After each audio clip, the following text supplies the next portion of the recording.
Bueno, en esta serie de videos vamos a hablar entonces de fisiología.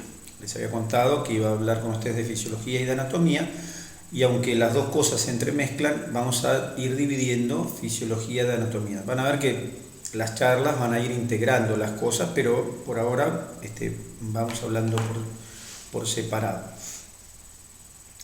Para esta charla les voy a mandar, aparte de lo que tienen, el material que tienen inicial, les voy a mandar otra serie de diapositivas que es una presentación que se llama Química del Organismo, donde hay unos rudimentos de química básica. Claro, ustedes tienen química, ya sé que tienen bioquímica, pero lo que yo quiero es puntualizar algunas cosas bien básicas que tal vez en bioquímica incluso por ahí se dan como por sentadas o por sabidas, pero que yo quiero que ustedes conozcan para que manejen. Cuando uno estudia una carrera relacionada con lo médico, con el organismo, es conveniente que uno conozca las cosas desde la base. Y entonces vamos a hablar un poquitito sobre eso también. Entonces por eso les mando ese video.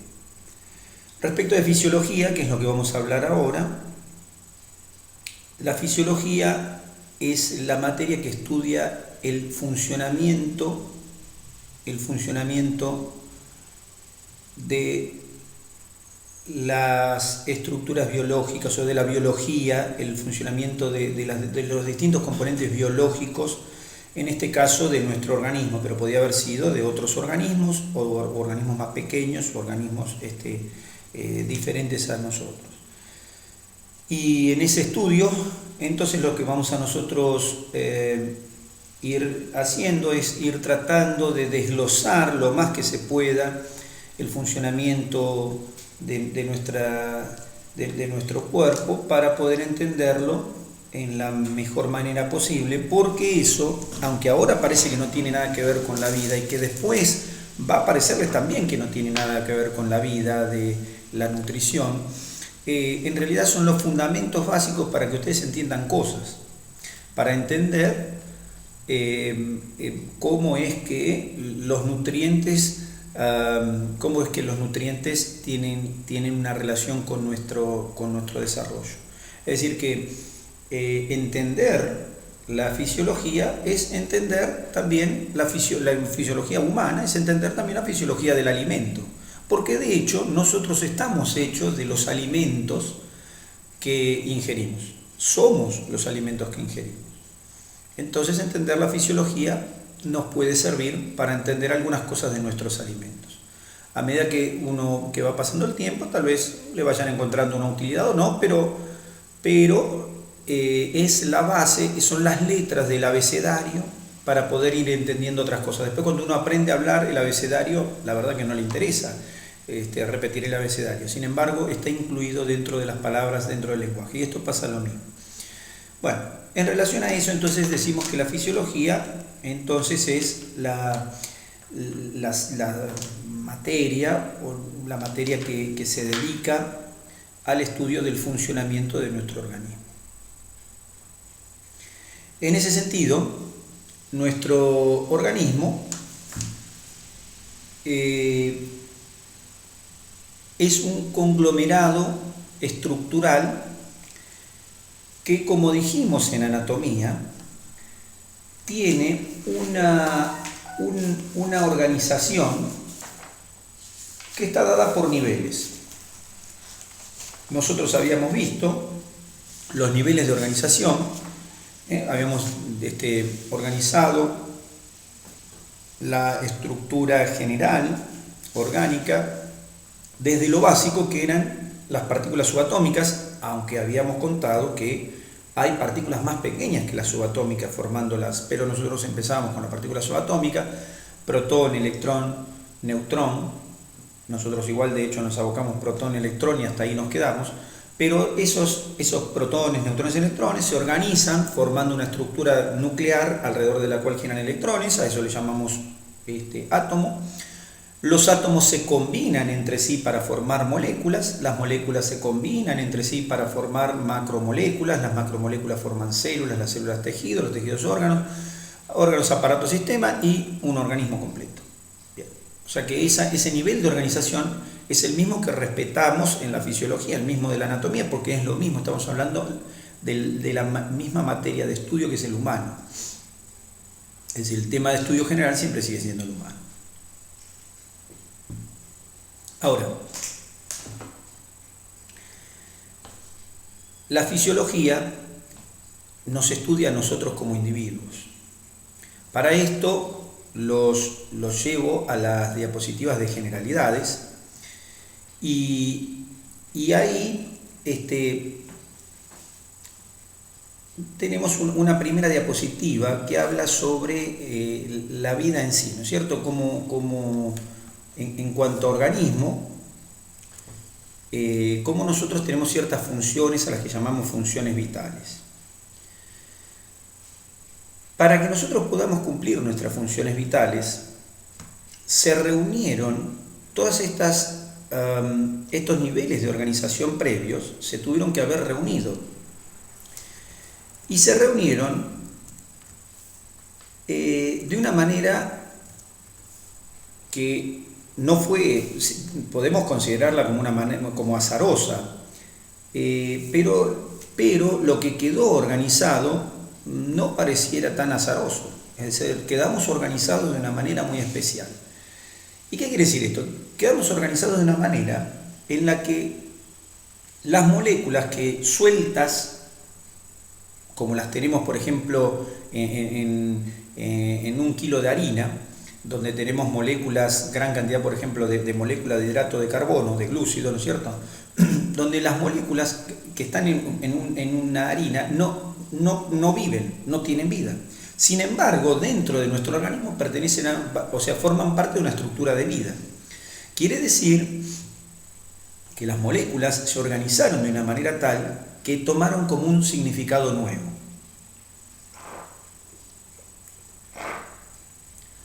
Ese significado nuevo que tomaron las moléculas hizo que apareciera la célula y esas células se organizaron también de una manera tal que si yo tomo una célula del corazón, una célula cardíaca y la pongo en una placa de Petri, en una placa de cultivo y la miro, esa célula no cumple ninguna función similar a la que cumple dentro del organismo y probablemente tenga muy poca vida. Sin embargo, nuestro cuerpo vive 70, 80, 90, 100 años. Quiere decir que esas células, cuando están organizadas de una manera, tienen una actividad determinada. Lo mismo pasa con el órgano corazón. Un corazón, yo saco un corazón, lo tengo en la mano, un corazón, y el corazón solo no hace nada. Ahora, deja de latir, ¿no? Y aunque yo lo quiera alimentar, como se hace con corazones por ahí de conejo, que se los alimenta y se los tiene colgando, viven un rato y después se mueren. Quiere decir que el corazón como estructura corazón tampoco puede vivir fuera de un organismo. Quiere decir que se organizó la célula en forma de tejido y en forma de órgano, y ese órgano vive con nosotros 70, 80, 90, 100 años, pero suelto no puede vivir. Y lo mismo pasa con los aparatos y sistemas. Yo puedo sacar todo el aparato cardiovascular y tampoco va a tener sobrevida fuera de nuestro organismo. Es decir, que la organización, pudo haber sido azarosa, no sé cómo se fue organizando, sí lo sabemos más o menos porque estudiamos la filogenética, pero no sabemos por qué se fue dando exactamente así. Y algunos dicen, sí, bueno, está en el material genético, el desarrollo de cada cosa, sí, después vamos a ir viendo que sí, pero ¿por qué sucedió esto? No, hay un punto en que no sabemos. Es como el ADN de dónde viene, no sabemos. Es decir, lo que nos dio origen no sabemos de dónde vino y ahí está. Ahora, entonces, cuando uno dice un organismo está organizado, cuando el organismo está organizado, cumple funciones vitales. Claro, cumple funciones vitales. Respirar, moverse, claro. pero las mismas funciones vitales que cumple un organismo son las que cumple, o parcialmente, prácticamente todas las mismas, son las que cumple el nivel de organización inferior que sería la célula. O sea, las células cumplen con las mismas funciones vitales que cumple un organismo.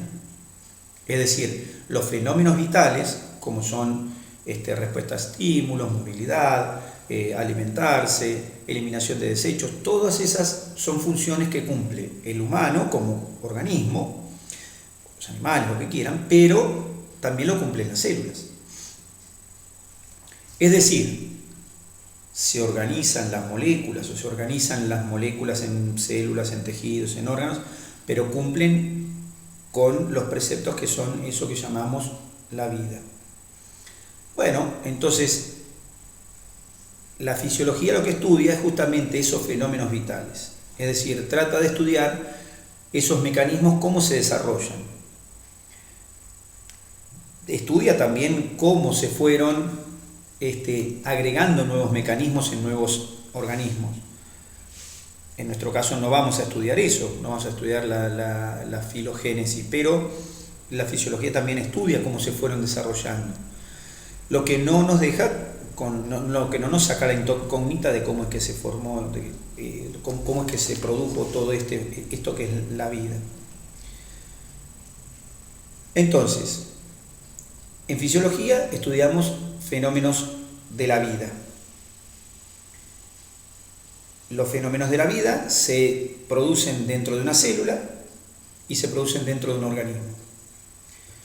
De nuevo la misma pregunta que nos hacíamos para anatomía y la misma respuesta. Entonces, ¿qué sería la vida? La vida es, desde el punto de vista biológico, desde el punto de vista religioso, desde el punto de vista filosófico, desde el punto de vista emocional, no es la intención analizar esto. Desde el punto de vista biológico, la vida es un conjunto de fenómenos que se repiten, de fenómenos químicos principalmente. Una serie de fenómenos químicos que se autoperpetúan y se producen y se producen y se producen. Y se autoperpetúan para mantener una unidad. La unidad puede ser una célula, pero la unidad después puede ser un humano, o un animal, u otro animal. Es decir, que la perpetuación de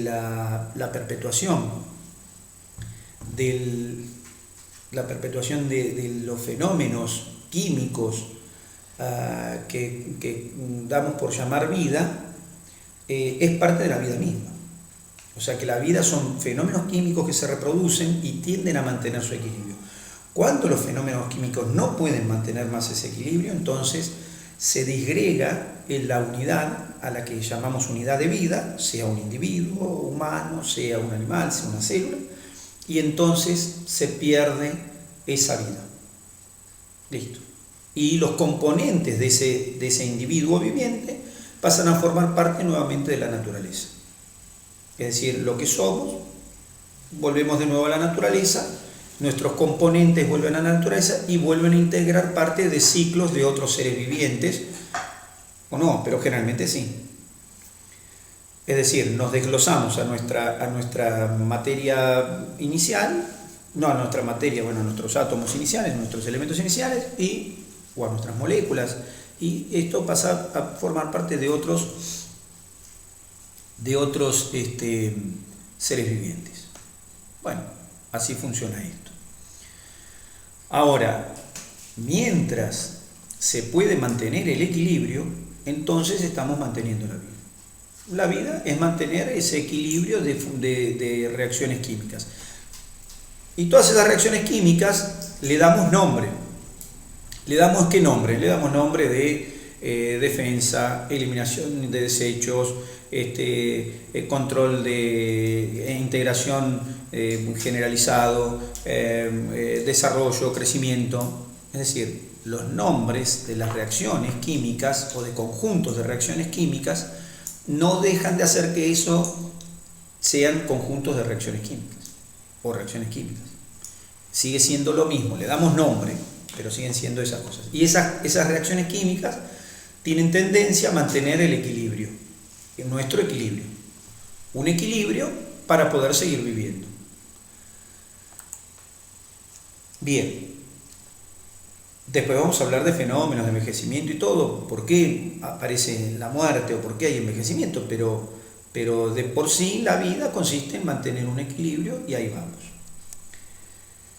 Cuando estudiamos desde el punto de vista fisiológico un organismo, primero estudiamos una célula, entonces bueno, el conjunto de reacciones que se producen dentro de una célula, llámese glucólisis, llámese ciclo de las pentosas, todos nombres que por ahora les resultan raros, no importa, glucólisis, ciclo de las pentosas, ciclo de Krebs, no sé, lo que se les ocurra, degradación enzimática de alimentos, lo que fuera, la reacción química que se les ocurra, después van a ir viendo que haya dentro de una célula, todas esas reacciones químicas, bueno, son simplemente reacciones químicas y el conjunto de ellas es lo que mantiene un equilibrio al que llamamos vida.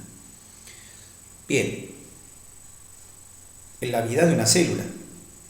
Ahora, una célula tiene la capacidad de unirse, ha tenido la capacidad de unirse a otras células y formar organismos más complejos como el nuestro. Para poder decir que una célula forma parte de un organismo, tiene que haber una interrelación entre las células que forman ese organismo.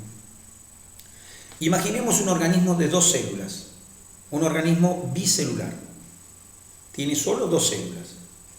Para que consideremos que eso es un organismo, las 2 células tienen que estar, digamos, peleando, o las 2 tienen que estar peleando para el mismo bando, es decir, tienen que estar haciendo reacciones que tengan que ver con el mantenimiento del equilibrio de ellas mismas como célula y de ellas mismas entre sí. Es decir, si no sucede eso, entonces no forman parte de un organismo.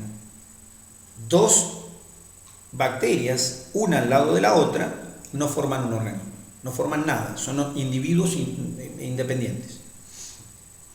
Para que deje de considerarlos independientes, tiene que haber una interacción tal, porque hay interacción entre ellos, pero la interacción tiene que ser o estar relacionada con el hecho de mantener la vida, de ambas. Entonces, podemos tener célula A y célula B. La célula A ¿está dispuesta a mantener su vida? Sí, pero también tiene que estar dispuesta a mantener la vida de la célula B. Entonces, si un organismo tiene 2 células, vamos a poner un organismo bicelular. No, este es un organismo inventado por mí, pero no importa, es un organismo bicelular. El límite del organismo, en nuestro dibujo que ahora les voy a mostrar, el límite de nuestro organismo bicelular está dado por la línea negra. El límite bicelular. Y el límite de cada célula está dado por la línea naranja. Los ojitos, que no son ojitos, serían como los núcleos celulares. Estas 2 células tienen que estar luchando ambas para mantener no solo su línea naranja, es decir, su propia membrana, sino que están luchando para mantener la membrana negra. Si no, no son un organismo, aun cuando estuvieran rodeados por la membrana negra por alguna circunstancia. Entonces, las 2 células, de alguna manera, si hubiera este organismo bicelular, estas células, de alguna manera, cada una de ellas tiene que estar haciendo algo por la otra. Puede que la célula A, le vamos a poner letra, puede que la célula A cumpla la función, por ejemplo, de atrapar micropartículas de un lado y las pueda compartir con B. Y puede que B tenga la capacidad de tomar partículas de A y desecharlas al medio. Entonces ambos están teniendo una interrelación. Y la interrelación está destinada a mantener la vida. Este organismo bicelular inventado sería la forma más básica en que uno podría demostrar la interacción entre las células de un organismo pluricelular, o sea, un organismo que tenga varias células, o muchas, perdón, como nosotros. Es decir, nuestro organismo está formado por células que no son independientes. Cada célula tiene una función. Por supuesto que hay muchas células que cumplen cada función, pero cada una de ellas cumple una función específica. Y cada célula que cumple su función específica no sabe cumplir la función de las otras. Es decir, que en la medida que se fueron organizando las células, como por ejemplo en nuestro ejemplo, teníamos A como receptor de alimento y B como eliminador de alimento y de desecho, entonces en la medida que se fueron reuniendo las células, tuvieron que ir apareciendo funciones a las cuales fue destinada cada célula. Ahora, la célula B no sabe tomar del medio alimento, eso lo sabe hacer la célula A. Y la célula A no sabe desechar alimento, pero eso lo sabe hacer la célula B. Entre ambas se mantienen vivas porque cada una hace una función. Podría ser esto mismo, podría hacerlo por ejemplo con 4 células, 2A y 2B, lo que no haría que la célula A tuviera una función diferente. Son 2 células A que hacen la misma función y 2 células B que hacen la misma función. O sea que el organismo que crearía de 4 células, 2A y 2B, no cambiaría la función de la célula, solo cambiaría el número de células. En nuestro caso, por ejemplo, las células de nuestro intestino delgado, las células absortivas de nuestro intestino delgado, tienen un número determinado, son millones. Las de un elefante, que es mucho más grande, son más millones. Sin embargo, siguen siendo células absortivas del tubo digestivo. Bien, cada célula cumple una función, no tiene capacidad para hacer otra cosa. Y en un organismo las células se han reunido, por eso digo, de forma que nosotros no sabemos cómo fue esto, porque si bien estudiamos cómo ha sido, no sabemos el por qué. Y obtenemos esto que somos nosotros actualmente y que no somos el final de la cadena biológica universal, por supuesto. No podemos creer que este es el modelo terminado, no me refiero a mí, que este es el modelo terminado. Nosotros somos un eslaboncito en los millones de años que llevamos en la evolución.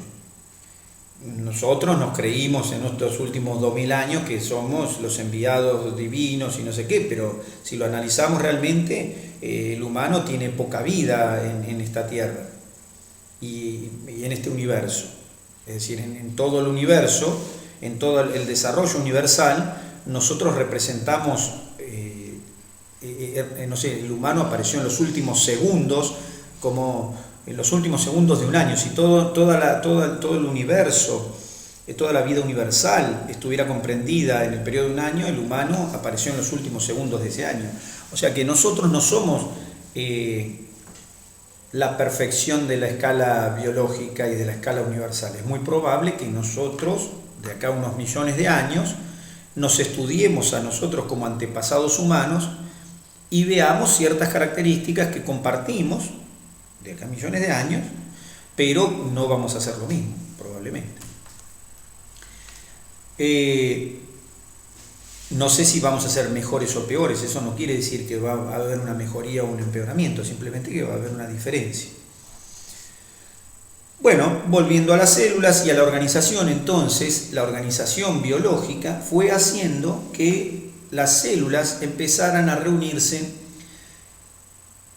y a organizarse, o reunirse de una forma organizada, y empezaron a aparecer entre las células funciones propias de las células para sí mismas, que comparten la mayoría de las células, pero empezaron a aparecer funciones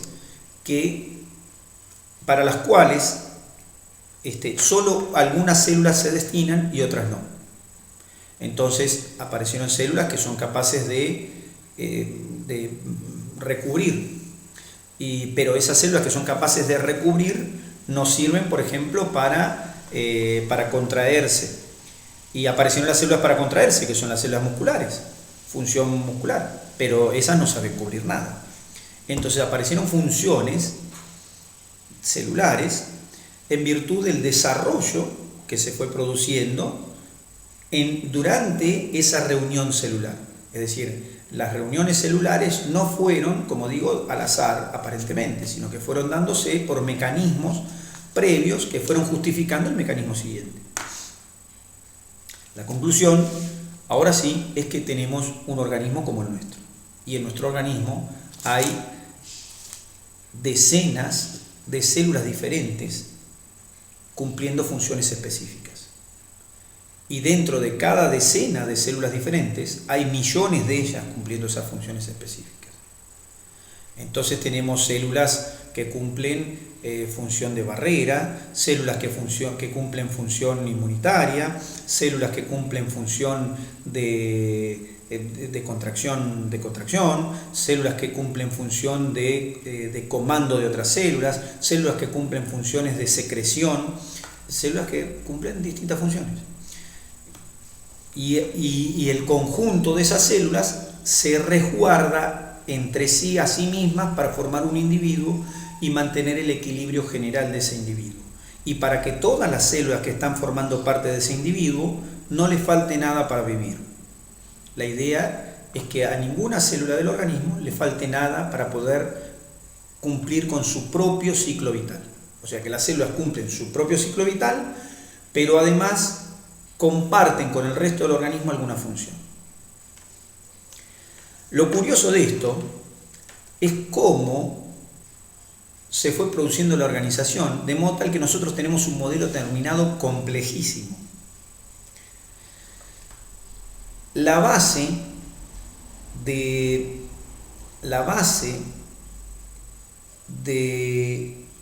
esa complejidad, la base de la comprensión de esa complejidad está en entender que las células empezaron a crear mecanismos para comunicarse entre sí. De hecho, las células se comunican entre sí. Y las células que están en todas partes del cuerpo tienen manera de comunicarse con las otras que están en el cuerpo. No por teléfono. Nuestras células no tienen teléfono, no tienen smartphone. Nuestras células se comunican mediante mecanismos químicos y a veces eléctricos. Es decir, nuestro cuerpo tiene una serie de mediadores químicos que constituyen todo un entramado de señalización. Entonces, nuestras células viven. Nuestras células están organizadas en un organismo general.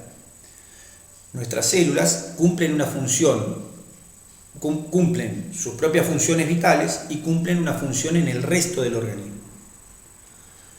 Y para cumplir esas funciones, tienen que saber qué es lo que va necesitando el organismo de ellas dentro de la función que cumplen. Y en ese sentido, entonces hay mecanismos de señalización que regulan y controlan los fenómenos vitales de cada grupo celular y de cada célula en sí. Las células se comunican entre ellas, se mandan señales. ¿Qué es una señal? Una señal es un código. Es un código. Por ejemplo, yo podría hacer una señal, podría ser una señal, bueno, por ejemplo, esto sería una señal. Bueno, salió ahí más o menos. Bueno, esto es un código. ¿Está bien? Yo hago esto, ¿está bien? Y la gente imagina un corazón, un te quiero, un te amo, no sé, lo que fuera. Pero es una señal hecha, es una señal visual. Es una señal visual que es decodificada visualmente por quien la mira. Inicialmente la decodifica un cerebro después de haberla visto. Perfecto. Ahora, esa señal es una señal visual, pero la señal puede ser química o puede ser de cualquier índole. Digo química porque es lo que estamos hablando celularmente. Entonces, puede ser una señal sonora. Por ejemplo, esto que ustedes me están escuchando y que me escuchen significa que están percibiendo una onda sonora y la onda sonora trae una señal que la van a decodificar y a raíz de esa decodificación va a generar en los organismos o no algún tipo de respuesta. Por ejemplo, sienten la onda sonora y la decodificación les produce miedo, porque dicen, no entiendo de qué estás hablando. O, por ejemplo, les puede producir nada. Bueno, la verdad que tenía tú que estar hablando ahí. Bueno, seguí charlando que yo sigo haciendo lo mío. o lo que fuera. Puede generar una respuesta de tipo intelectual en ese caso, o una respuesta de lo que fuera. Puede causarle pánico y salir corriendo, qué sé yo, una respuesta. Quiere decir que decodifica, genera una respuesta. O no, qué sé yo. Lo que estoy diciendo es que hay una señalización. Si yo estuviera acá y no hubiera sonido, y ustedes no escuchan nada, entonces la señalización se estaría perdiendo. Es decir, habría una interrupción en la señalización y por ende también se interrumpiría la respuesta. Entonces, llenos de pánico, escuchan la conversación y de repente entonces se va el pánico. Bueno, o empeora el pánico. Pero quiero decir entonces que la señalización en ese caso es una señalización sonora. En el caso de nuestras células, las señalizaciones son mayormente químicas. Hay señalizaciones eléctricas, también las hay en pequeña cantidad, pero las señalizaciones son principalmente químicas. Y todas las células de nuestro cuerpo son laboratorios casualmente químicos. La forma en que una célula se comunica con otra es a través de la liberación de sustancias a un medio, y esas sustancias tienen la capacidad de tomar contacto con otras células e incluso con ellas mismas y generar una interacción. Son capaces esas sustancias de generar una interacción con la propia célula que fabrica esa sustancia o con otras que pueden estar cerca o a distancia. La interacción se traduce en una respuesta. Ojo, voy aclarando, las respuestas no siempre son de orden positivo. ¿Qué quiere decir esto? La estimulación de una célula a otra no siempre le hace hacer una respuesta positiva. Puede ser que la señalización genere una respuesta negativa. Lo mismo que les contaba el sonido. La charla puede generar en alguno de ustedes la señalización de quedarse duro, atónito y no tener respuesta, o no directamente ni le interesa. Dice, bueno, a mí la verdad no hay problema, sigue hablando.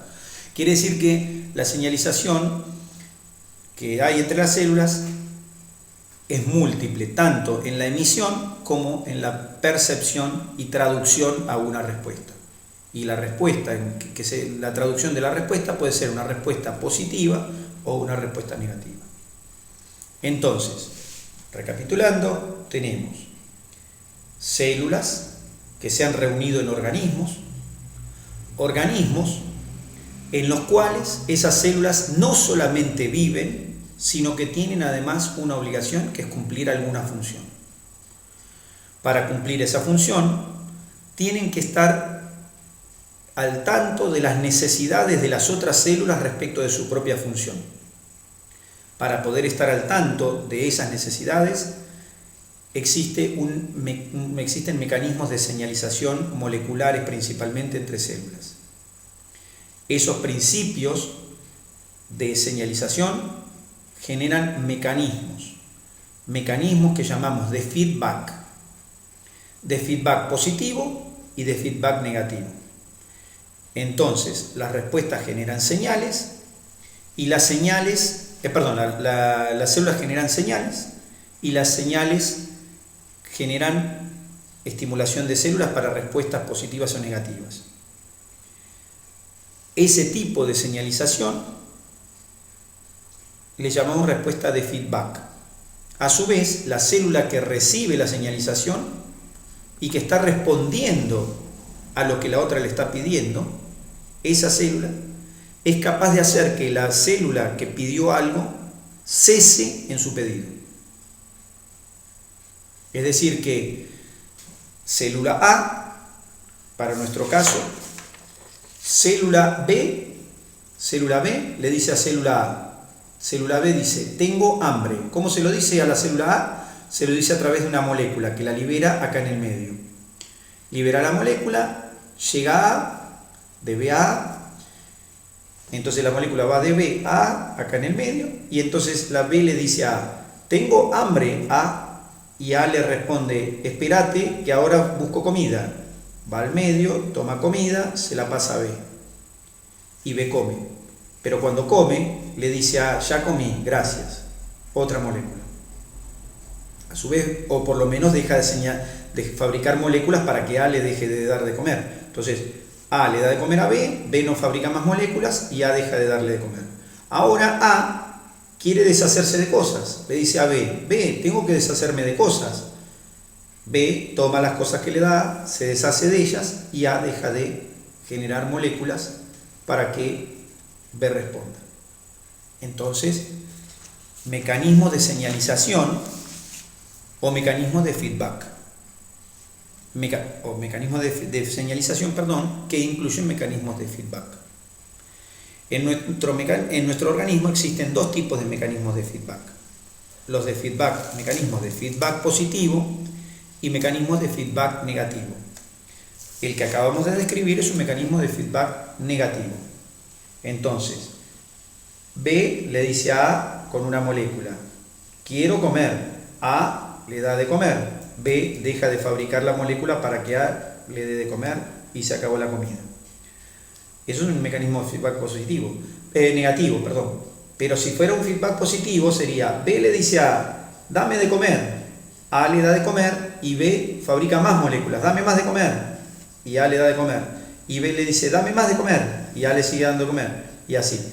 Es decir, eso sería un mecanismo de feedback positivo. ¿Tenemos en el organismo mecanismos de feedback positivo? Tenemos, ya los vamos a estudiar más adelante. Por ahora mencionamos. Ahora, esos mecanismos de feedback positivo y negativo son la forma de señalización o la forma de respuesta ante la señalización de las células del organismo.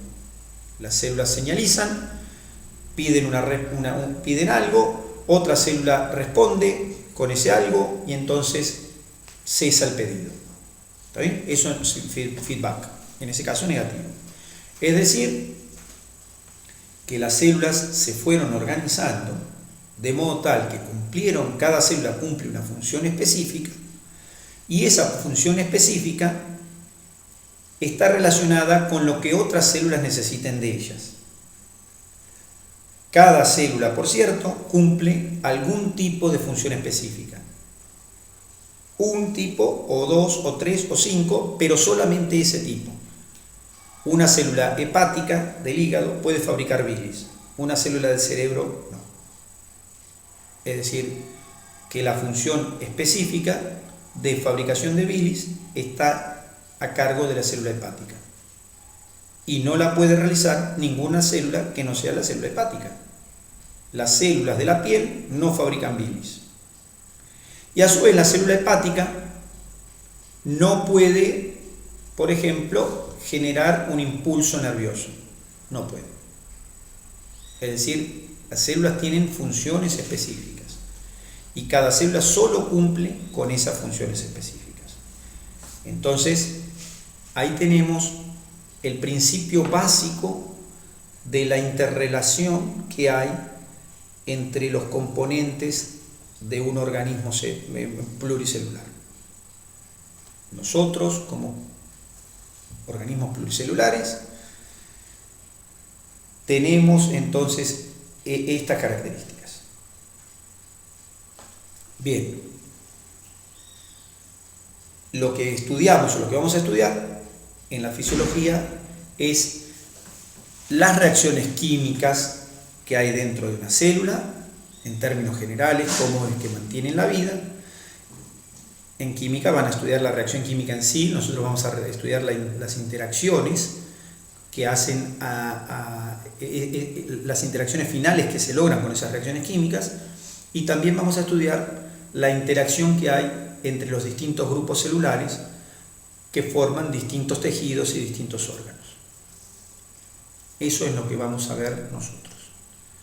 Para eso, entonces, lo primero que vamos a ver es un poquito, de lo que vamos a hablar primero es un poquito de química, de la química del organismo. Pero la realidad es que, ya les digo, ustedes van a ver química, pero lo que me interesa de la química es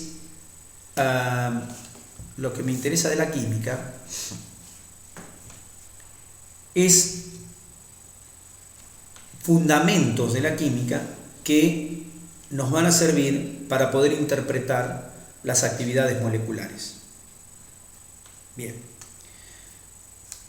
Dicho esto, entonces, comenzamos a charlar un poquitito de cómo estamos constituidos, de la química del organismo desde el punto de vista de nuestra constitución. Entonces ahí los invito a que vean la presentación relacionada con química del organismo.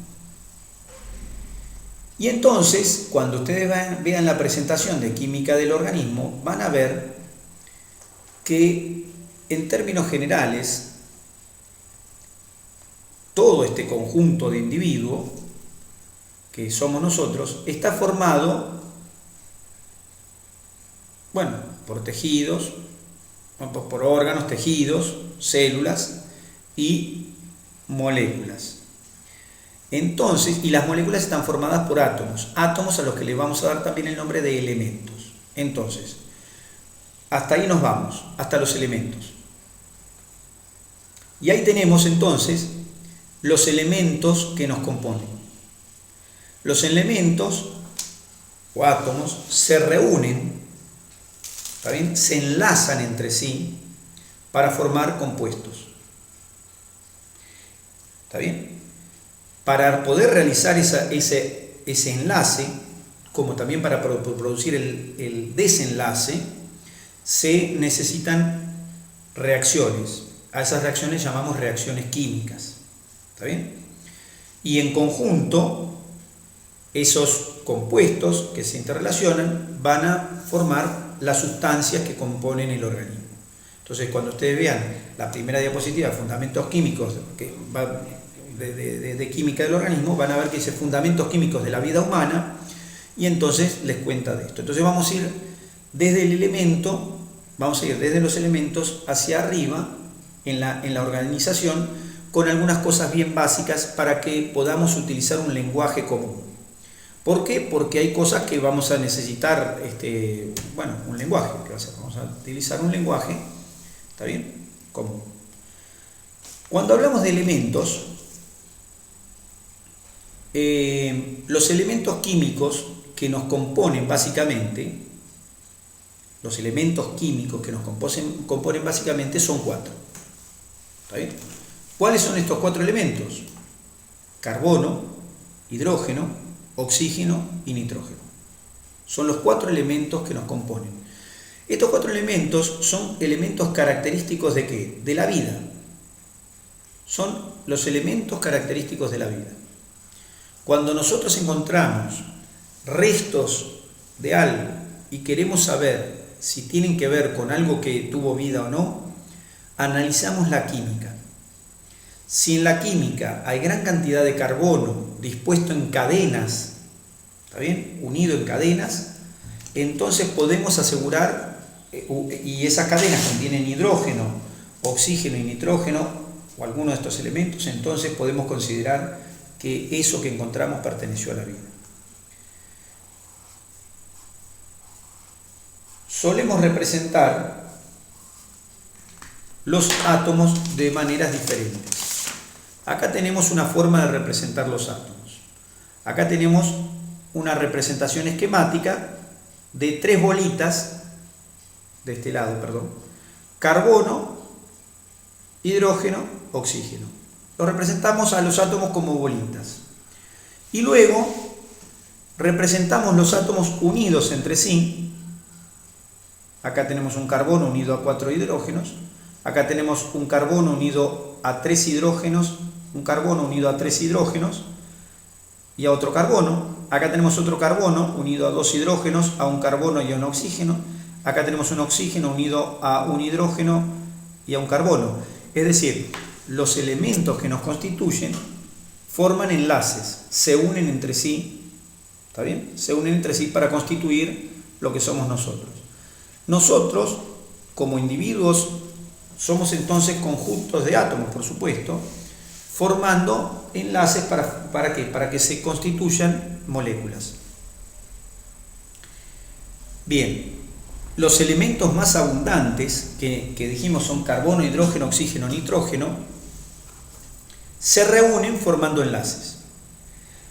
La materia orgánica principalmente está compuesta de átomos de carbono, que acá no están representados como bolitas, sino como letras C. los átomos de carbono unidos entre sí formando cadenas. O sea que la base estructural, frase para guardar en la cabeza, la base estructural de la materia orgánica de la cual están constituidos todos los seres vivientes son cadenas de carbono. Cadenas de carbono, así. Carbonos unidos uno al otro, formando cadenas. Cadenas de carbono. La curiosidad es la siguiente, para entender esto. Cuando yo digo petróleo, todo el mundo sabe lo que es el petróleo. Sabe lo que es el petróleo porque lo vio, es decir, ha visto en un dibujo, en una foto, no sé, en un video, que yo ha visto el petróleo, una sustancia negra, líquida, pegajosa. Bien, cuando uno pregunta ¿de dónde salió el petróleo? La mayoría de la gente, mucha gente, no digo la mayoría, pero mucha gente interpreta y dice, sí, no, el petróleo salió de restos fósiles, son dinosaurios y son plantas de la época de los dinosaurios, de hace 65 millones de años, y ahora se llaman petróleo. Y uno dice, ¿cómo? Dinosaurios, petróleo, ¿cómo sabemos que eran dinosaurios? Bueno, sabemos que el petróleo proviene de materia orgánica porque el petróleo es un hidrocarburo. Es decir, el petróleo son cadenas de carbono unidas a hidrógeno. Cadenas de carbono unidas a hidrógeno. Entonces tengo carbono unido a hidrógeno formando cadenas. Tengo carbono e hidrógeno unidos formando cadenas. Ahora, en vez de representar bolitas, lo represento con letritas. Carbonos unidos a hidrógenos. La cadena de carbono sigue estando, solo que ahora complementé la cadena de carbonos con hidrógenos. Se enlazaron carbonos entre sí y a su vez se enlazaron carbonos con hidrógeno. Este tipo de moléculas, que es la que nos constituye a los organismos, a las estructuras orgánicas de nuestro mundo, se repite en eso que llamamos petróleo. El petróleo son montones de moléculas de cadenas de carbono unidas a hidrógeno. De ahí es de donde sacamos la idea que eso era materia orgánica y que esa materia orgánica corresponde a seres que vivieron hace muchísimos años. ¿Y cómo es esto? ¿Qué pasó acá? Bueno, ¿qué pasó? Pasó que esos seres se murieron en gran cantidad, la Tierra tuvo movimientos, estamos hablando que los dinosaurios vivieron hace 65 millones de años. Hace 65 millones de años se extinguieron los dinosaurios, 65 millones de años. Nosotros vivimos 100, así que 65 millones. Y que en esos 65 millones de años, los restos de animales y plantas, cuando hubo movimientos de la Tierra, movimientos de continentes, movimientos de aparición de montañas, movimientos de desplazamiento continental, esos restos quedaron atrapados y las grandes presiones y temperaturas a las que fueron sometidos esos restos los descompusieron de modo tal que quedaron ahí formando ese compuesto nuevo que se llama petróleo.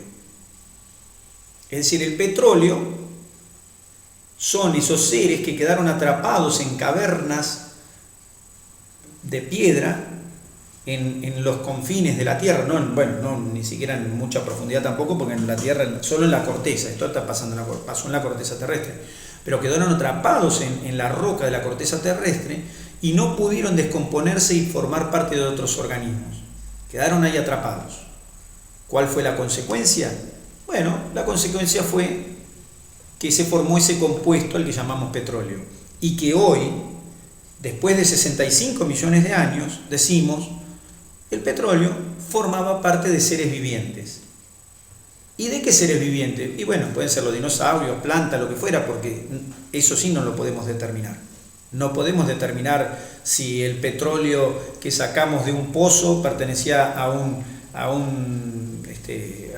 gliptodonte o a un tiranosaurio, que eso no se puede, eso no lo podemos distinguir, pero sí distinguimos que el petróleo pertenece a seres vivientes, seres que vivieron. ¿Por qué? Porque están hechos de cadenas de carbono. ¿Como quién? Como nosotros, como las plantas que nos rodean, como todos los seres vivientes, hasta el más chiquitito unicelular está hecho de cadenas de carbono. Y como esas cadenas de carbono están relacionadas con la vida, entonces